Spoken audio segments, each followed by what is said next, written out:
Et si vous en avez convenance, on repasse la parole à Alain Douk cette fois-ci pour la dénonciation de ce matin.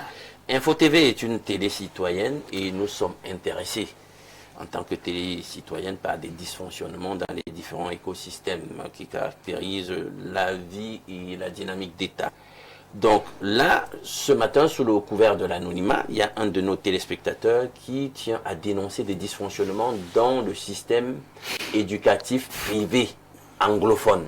Donc, ça va donner du grand amour à Madame le ministre et ses services pour arranger les problèmes qu'il y a dans ce secteur d'activité-là, en tout cas, dans ce segment de son activité et de son magistère. Donc, qu'est-ce qu'il dit? Il dit qu'il dénonce le mauvais fonctionnement de certaines écoles secondaires privées, notamment à Yaoundé, parce qu'il est enseignant à Yaoundé. En particulier dans les sections dites anglophones qui ne respectent pas les normes du système éducatif anglophone. Des propriétaires créent des établissements et confient la gestion de ces sections à des personnes sans compétences réelles dans le système anglophone. Ayant moi-même été formé dans ce système à Bamenda, je constate que ce qui est présenté comme section anglophone, entre guillemets, parfois ne correspond pas à sa réalité. Beaucoup de parents, souvent francophones, ne maîtrisent pas ce système et inscrivent leurs enfants sans pouvoir vérifier la qualité réelle de l'enseignement, ce qui met en danger l'avenir scolaire des élèves. J'y ajoute des pratiques académiques troublantes, notamment le fait de faire composer des élèves de DCE, Ordinary Level, équivalent du BEPC, en forme 4, ou même composer le DCE Advanced Level, équivalent du baccalauréat, en Lower 6. Bref, la progression normale n'est pas respectée, ce qui affaiblit gravement le niveau des élèves. Un autre problème, c'est le recrutement et la promotion d'enseignants qui ne maîtrisent pas les matières qu'ils enseignent.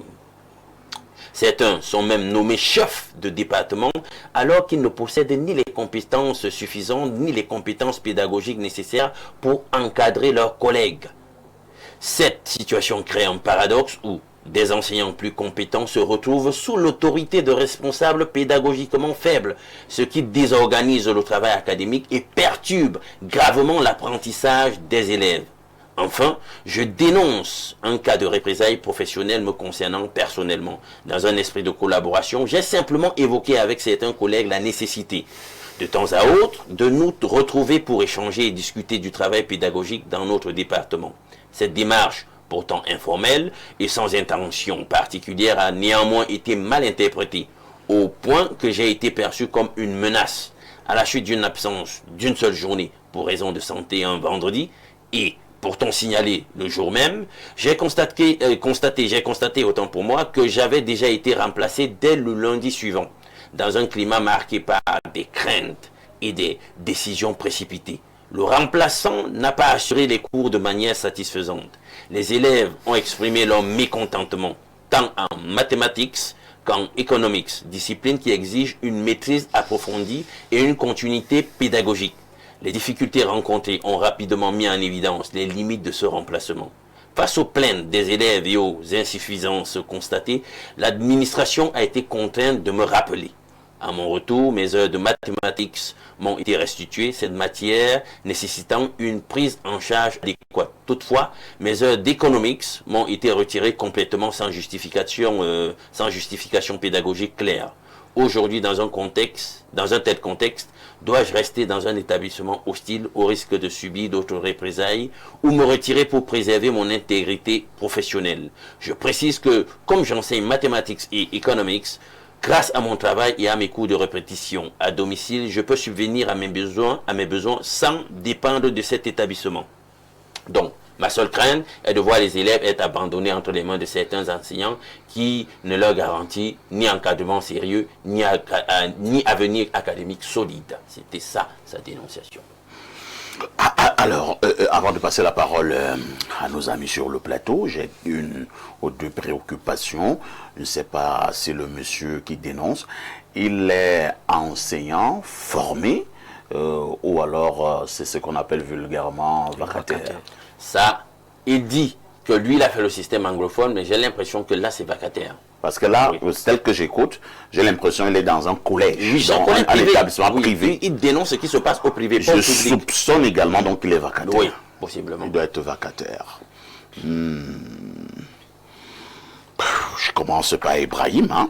Ibrahim Maxime Julien, le monsieur dénonce quand même une série de choses. Votre regard?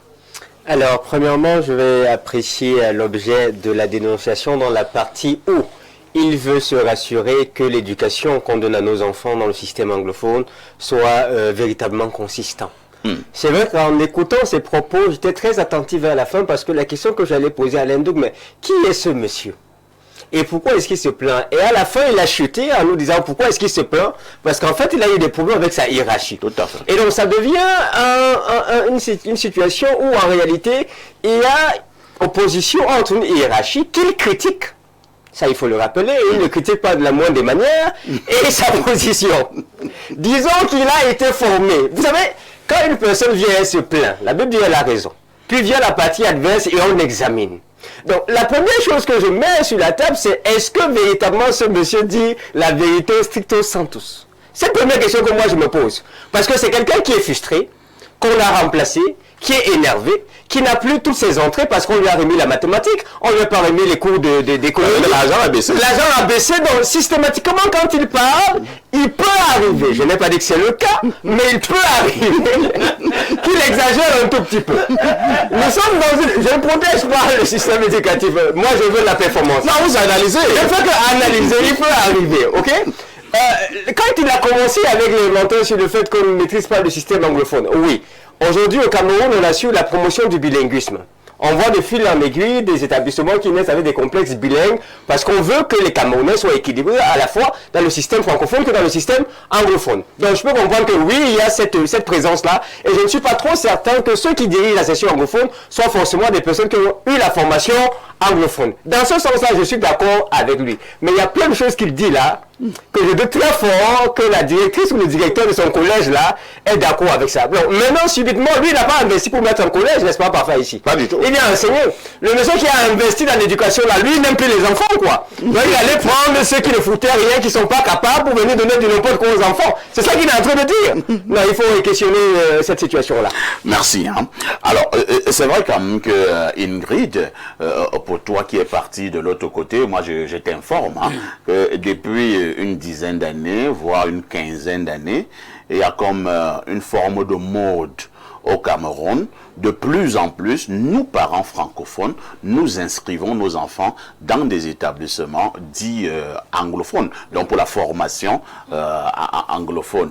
Le monsieur dit également quelque chose que je peux quand même estimer fondamental. Il dit que c'est bien beau que nous allions dans ce système, mais il dénonce le fait que le système en question n'est pas respecté. C'est-à-dire, nous prenons la ville de Yaoundé, oui, section anglophone, mais quand tu vas à l'intérieur, tu te rends compte qu'il n'y a rien vraiment de système anglophone. Il paraît, pour les anglophones que nous regardons ce matin, que le système anglophone a ses spécificités. Merci pour le mot, Alain Douk. Donc, quelque part quand même, cette dénonciation, à certains niveaux, est pertinente. Ok, merci parfait pour contextualiser à nouveau ce système éducatif. Déjà, c'est une très bonne chose qu'au Cameroun, au jour d'aujourd'hui, on puisse généraliser le système anglophone. Parce que moi, par exemple, et certains peut-être ici sur le plateau et nos téléspectateurs n'ont pas eu cette chance, cette grâce d'avoir ces deux possibilités, d'autant plus que le Cameroun est bilingue. Enfin, c'est le Cameroun qui est bilingue, et non le Cameroun. Non, mais ça commence là, il faut essayer de donner le bilinguisme. Vous voulez quoi là-bas? Voilà l'État qui fait un effort.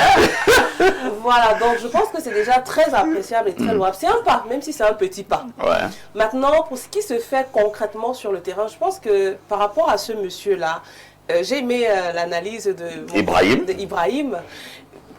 Il y a beaucoup de choses qui pourraient se sous-entendre. Et on n'a pas le monsieur en face de nous pour lui poser directement les questions.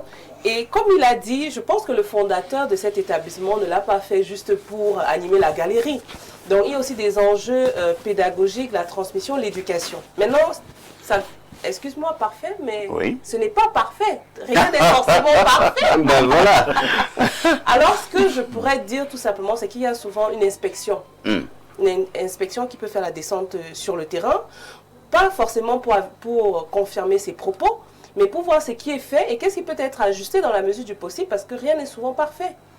Et maintenant, on peut corriger sans toutefois faire un tapage médiatique. Après, quel est le véritable système, le business model? Quel est le véritable modèle de l'éducation anglophone? Est-ce que c'est ce qui est fait, qui est exactement implémenté ou pas? Si ce n'est pas le cas, on peut réajuster. Si c'est le cas, bon, il faut juste vérifier à ce que les process soient effectivement mis en place pour le bien-être des enfants. Parce que la jeunesse d'aujourd'hui, c'est l'avenir de demain et c'est le fer des nations, comme dit notre très cher président de la République. Il y a Bello, il y a également un autre phénomène. Il y a des établissements bilingues. J'ai peur de dire des établissements dits bilingues. Et je prends encore le cas de Yaoundé, ou alors les zones francophones. Certains établissements sont dits bilingues. Lorsque vous arrivez, vous allez vous rendre compte qu'il y a un grand penchant francophone. Vous voyez, on dit bilingue, ça devrait être du 50-50. Effectivement. C'est le cas, par exemple, des lycées publics, là. Vous entendez parler, par exemple, du lycée bilingue des Sources. Voilà. Quand vous entrez là-bas, on a envie de dire que c'est le lycée bilingue francophone des Sources. Donc, moi, je pense qu'il ne faut pas verser l'eau du bain avec le bébé à l'intérieur. Je crois que dans ce secteur-là, il y a beaucoup d'efforts qui sont faits, il faut le reconnaître. Parce que l'État, à lui seul, ne pouvait pas répondre aux besoins de formation en termes dans ce sens-là. C'est pour ça qu'il y a eu l'initiative privée et l'État a encouragé l'initiative privée. Et c'est pour ça qu'aujourd'hui, vous allez voir qu'il y a beaucoup de collèges, beaucoup d'instituts qui forment les jeunes Camerounais dans ce sens-là.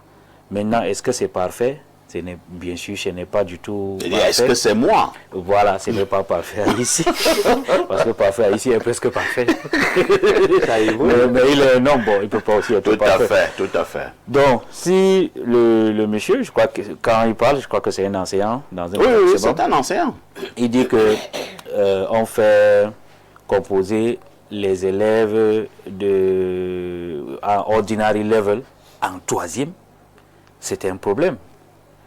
Parce que normalement, dans le système anglophone, on fait le GC Ordinary Level, qui est l'équivalent du BPC en seconde. Je crois il parle de from 5. Voilà.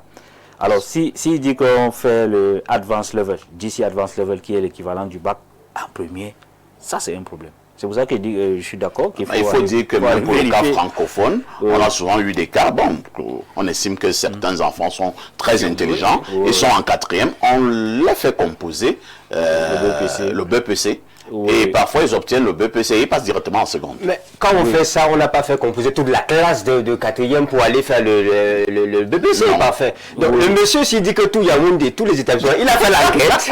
Donc, moi en tout cas, je n'ai pas je remets la parole de d'où dans le besoin d'inspection, comme madame le disait, je crois que c'est une bonne proposition. Il faut aller inspecter, il faut que l'inspecteur, en tout cas compétent, l'inspecteur pédagogique compétent de ce secteur-là aille le faire. Entre-temps, je ne vous interromps pas. Je vous pose la question que j'ai posée tout à l'heure à Ingrid. J'insiste sur cette question, elle est fondamentale. Aidez-moi à approfondir la réflexion.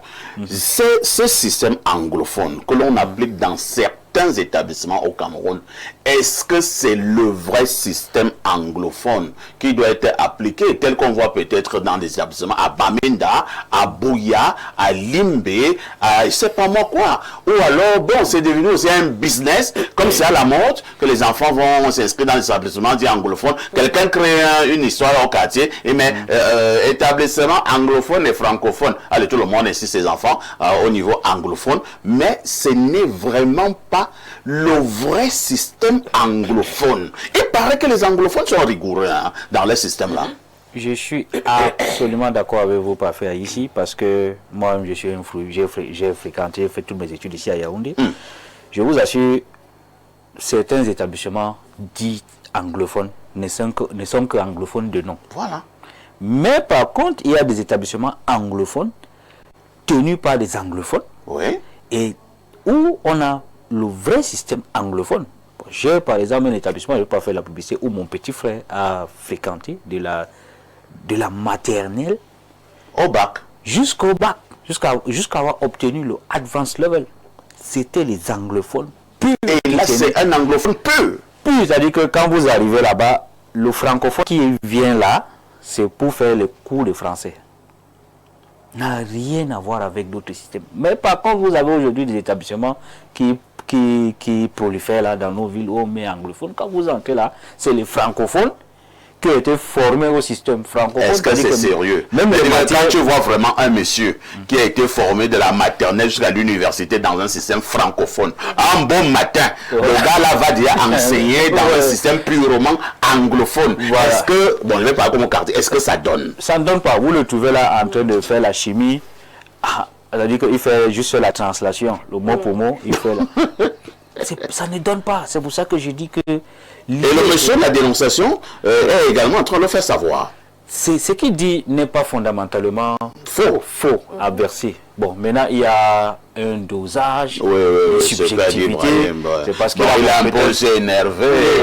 On lui a retiré ses cours. Et l'argent a baissé. L'argent a baissé. Bon, il y a cette subjectivité-là. C'est humain. Mais le problème, il est fondamental. Il est fondamental. Il ne faut pas le diluer parce qu'aujourd'hui, même dans mon quartier, là, il y a un grand établissement, là, on a mis institut quoi, anglophone. Vous entrez là-bas, je vous assure, les enseignants sont des francophones qui s'en sortent un peu bien en anglais. Ils vont faire, donc, il n'y a pas, donc, moi je crois qu'il faut revenir, il faut une inspection et une bonne inspection parce qu'on sait qu'aujourd'hui, l'inspection aussi est devenue juste une formalité, c'est-à-dire que quand les inspecteurs viennent, ils savent que bon, le chef d'établissement va les recevoir à la fin avec une enveloppe et puis fermer les yeux sur beaucoup de choses. Ils passent. Donc il y a tout ça qui mine la société. Mais sinon, je dis, il faut encourager ces ordres d'enseignement pour qu'on conçue un pays où on n'aura plus de francophones et anglophones. On aura juste les Camerounais qui sont moulés dans les deux systèmes et qui sont des hommes intègres et des femmes intègres. En attendant y arriver, si on dit donc qu'on a un système anglophone qui obéisse vraiment aux règles de ce système-là, et en posant la question à l'Indo que nous interpellons de manière polie, hein, le professeur, elle-même est une enseignante de haut vol, Madame Nalova Lyonga, ministre des enseignements secondaires, comme elle est même aussi anglophone, qu'elle puisse regarder cette affaire avec grand intérêt. Madame le ministre, nous vous interpellons de manière donc polie et d'essayer un peu de voir l'affaire même qu'on dit là qu'il y a trop d'établissements anglophones là. Est-ce que c'est vraiment le système anglophone au sens premier du terme qui est prôné de ce côté à l'Indouk? Mais parfait, on dirait que tu as juste vocalisé ce que j'avais dans l'esprit. Ça allait être ça mes premiers mots. En fait, moi, vous allez remarquer mon analyse sur le sujet. Madame le ministre, cet enseignant vacataire interpelle. C'est un lanceur d'alerte pour que vous et vos services vous mettiez en branle pour aller voir exactement ce qui se passe là-bas dans ces écoles dites privées qui offrent des prestations dites de section anglophone. Parce que c'est ce qu'il dénonce.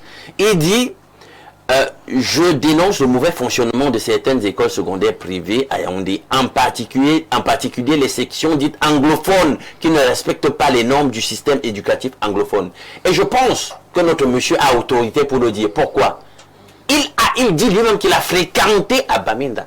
Il a été formé à Bamenda. Dans ce système pur. Voilà. Et quand je regarde sa façon de rédiger le français, j'ai l'impression qu'à la base c'est un francophone, mais qui a fait ses classes là-bas. Donc il connaît comment ça se passe. Il parle d'abord très bien. Voilà. C'est lui qui a écrit. Voilà. C'est même très bien écrit. Voilà. Et il fait le rapprochement. Il dit non, ça c'est une imposture. Maintenant, je regarde chacun de vous dans les yeux. Qui parmi vous va nier que nous sommes épinglés comme étant le pays du faux? Vous pensez que c'est dans le système éducatif qu'on n'aura pas le faux? Vous voulez que moi je vienne dire à mon dos, disons que c'est un pays du faux? Moi je regarde dans les yeux. Et parmi vous avez regardé dans les yeux, va dire que nous ne sommes pas des gens qui avons normalisé. Hein? Ce qui est totalement à côté de la norme. Voilà, c'est un monsieur qui avait dit ça. Il avait ses raisons. Donc en fait, C'est ce que le monsieur nous dit. C'est-à-dire qu'il y a des bons petits imposteurs, des petits flécheurs, notamment comme on a fait donc de l'éducation aussi. Un business. Un business. Mais quand les gars veulent vite gagner de l'argent, vous pensez qu'ils veillent trop à respecter tel est le profil vraiment où je vais créer la section anglophone là? Est-ce que vraiment c'est le bon profil? Puisque pour des cas, je ne t'interromps pas Alain, pour les cas en zone francophone, les vrais enseignants typiquement anglophones sont rares. Voilà. Sont rares. Donc on prend un petit étudiant là, comme on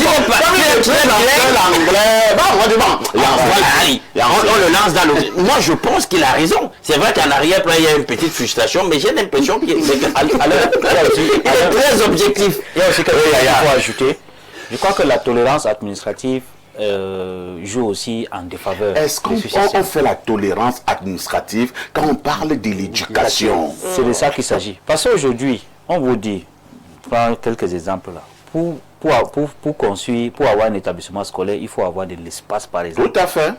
Aujourd'hui, là, vous partez là, il y a des établissements qui n'ont pas d'espace. Dans les sous-quartiers. Dans les sous-quartiers. Parfois, c'est une maison qu'on loue comme ça. Ouais.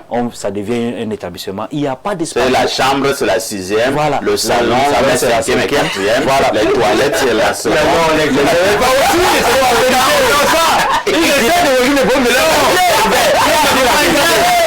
a un aspect que vous avez chargé, mon dénonciateur là, il y a un aspect que vous avez laissé. Les gars ont essayé, ça les a dépassés. On a donné mathématiques. Et ils ont commencé à les apprenants. Donc là, on ne comprend plus rien. Donc, je crois que la tolérance administrative ne doit pas devenir la paresse administrative ou alors le laisser aller. C'est-à-dire, vous avez les établissements scolaires aujourd'hui, les enfants font le sport, le PE sur le goudron, sur la voie publique. Vous voyez ça. Voilà. À la rentrée, là, chaque année, on a les listes des établissements qui sont clandestines, qu'il faut bannir. Mais vous êtes surpris que les parents vont inscrire, les enfants continuent toute l'année et ils sont mal formés. Donc je dis à Madame la ministre que vous avez interpellée tout à l'heure, Madame la ministre, l'éducation c'est le fondement d'une nation. C'est-à-dire que quand vous avez raté la formation de votre jeunesse, vous avez raté la construction d'une élite. Tout à fait. Donc il faut arrêter avec cette tolérance administrative. Le système anglophone a une tradition, c'est une valeur. C'est-à-dire, ce n'est pas que parce que, moi par exemple, je ne peux pas dire que parce que bon, je m'exprime bien en anglais, je me retrouve dans le système, ou bien on va puiser les enfants, ou les étudiants. Non, ce n'est pas ça. Il faut revenir à l'orthodoxie. Et je vous assure, les établissements anglophones tenus par les anglophones, je vous dis, c'est exceptionnel. Comme l'exemple de l'établissement que je vous ai pris où mon petit frère a été formé. C'est un établissement exceptionnel. Mais pourquoi? Parce qu'on ne triche pas. Parce que ce n'est pas l'imposture. Très bien. On lui dénonce ces impostures anglophones pour rien. On doit aussi dire qu'il est un peu énervé.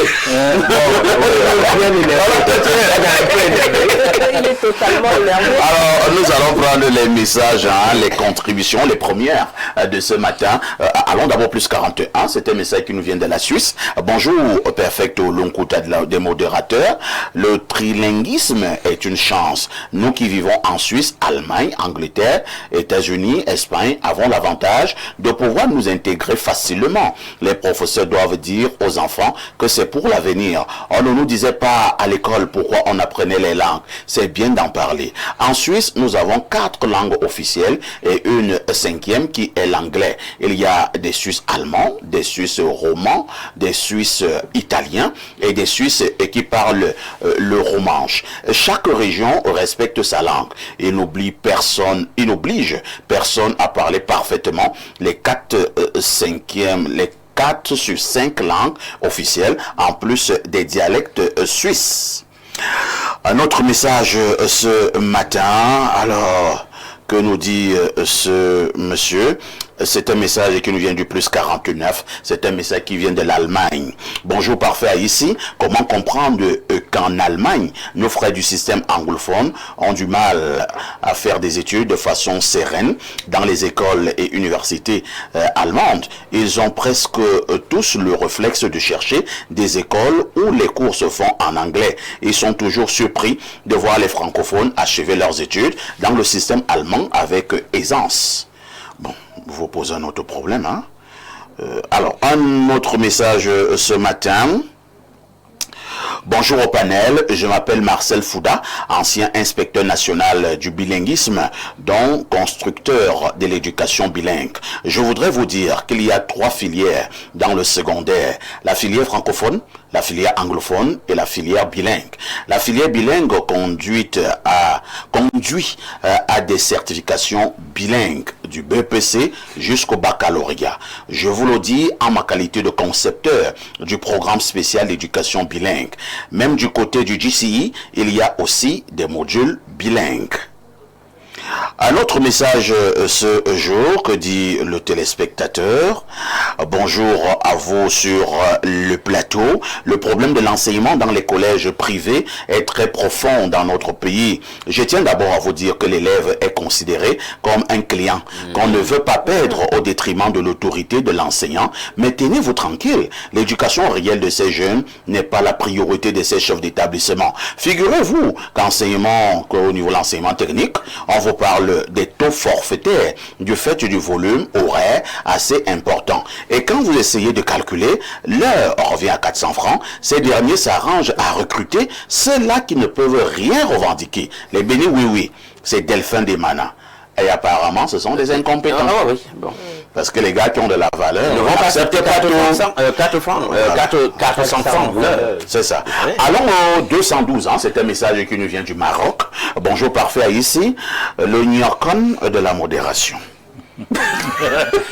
C'est un mot marocain, j'espère. Je ne sais pas si c'est un mot marocain. Les Nyokon, non, c'est pas les gens du Maroc. C'est pas les gens d'Alendou. J'aimerais commencer par adresser mes félicitations au célibataire Alendou pour sa dédicace. Pourquoi souligner célibataire? Moi-même, je m'a demandé si célibataire était la Outre la dédicace, la série dans laquelle il joue est diffusée par TV5. Bravo Alain Douk. On peut dire que tu as Brice. J'espère que tu auras bien mis les nerfs dans la série là. On veut voir tes talents d'acteur. Pour sortir, je souhaite une dernière chose. Marie-toi. Voici la sagesse du jour. Le chat qui pense à demain ne mange pas une souris enceinte. À demain 10h. Décidément, il y a beaucoup de choses.